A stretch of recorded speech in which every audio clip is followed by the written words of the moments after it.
I've spent, I don't know, God knows, over 12 hours sorting this out. Basically what I've done is I've shaved or polished or whatever you want to do the inside of the housing, because the tube wouldn't fit because it was 0.8mm too wide. So I basically had to shave all the way around so that it would fit. So anyway, yeah, it fits and it focuses. Battery, the IR and the PCB. Well, the PCB's in a bag over there. Yeah, that's temporarily there in place. The IR is out of the equation.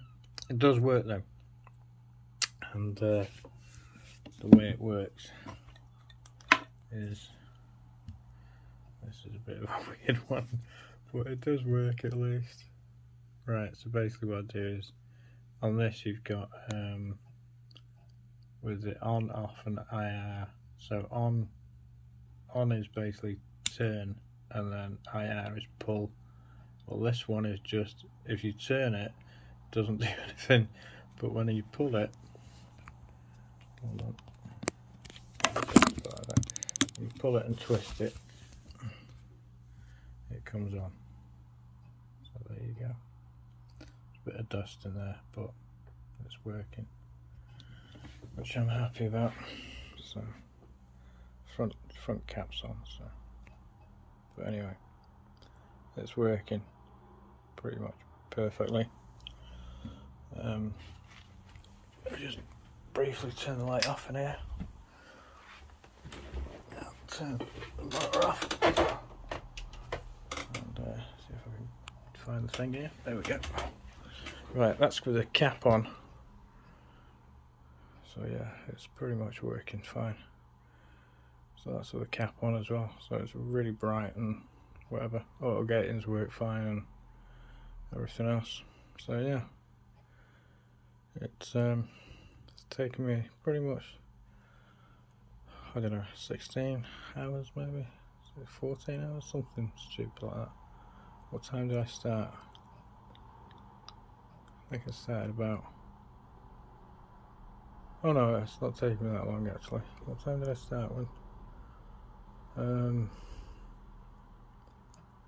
Yeah, I don't know, probably about 11 o'clock last night, something like that. So, oh no, it's taken me 8 hours then, so that's not too bad. Not too shabby. Yeah, so it works. Battery's sort of not perfect, but you know, there you go. But, so to switch it off, basically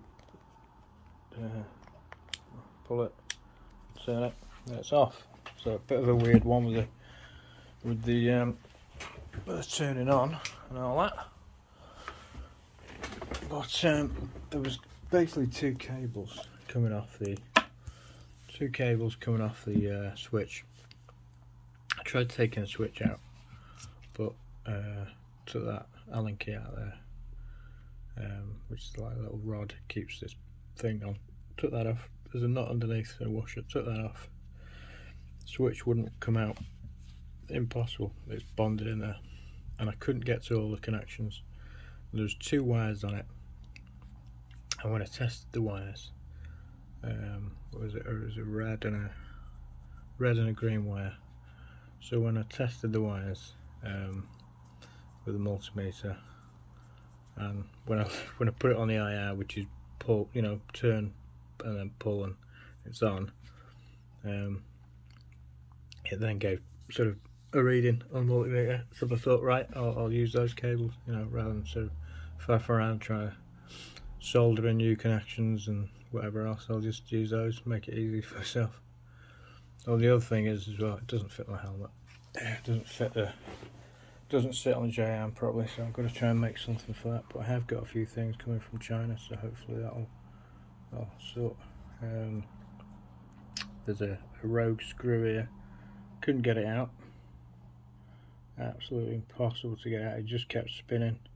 I think it was a slightly smaller thread than the thread of the housing, So it just kept spinning and spinning and spinning. I tried everything to get it out. I couldn't even drill it out. So I've left it in there. The rubber O-ring inside, that was knackered, but I've put it back in.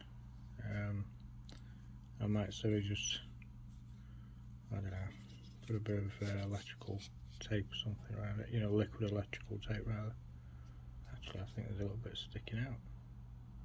It probably is. So yeah, it's a crappy housing, but like the seller said, it's a shitty housing, but it works. That is a push fit with the rubber. Basically, it's just there's a CR123A in there, 3V, and that is a piece of rubber that's keeping it in. But I've got something coming from China, housing, hopefully a laser housing. Hopefully that will fit, and I can use that. But yeah, anyway, you know, it works. It's not great, but it bloody works. Now to get the dust out of the lenses. That's the next job. So there you go.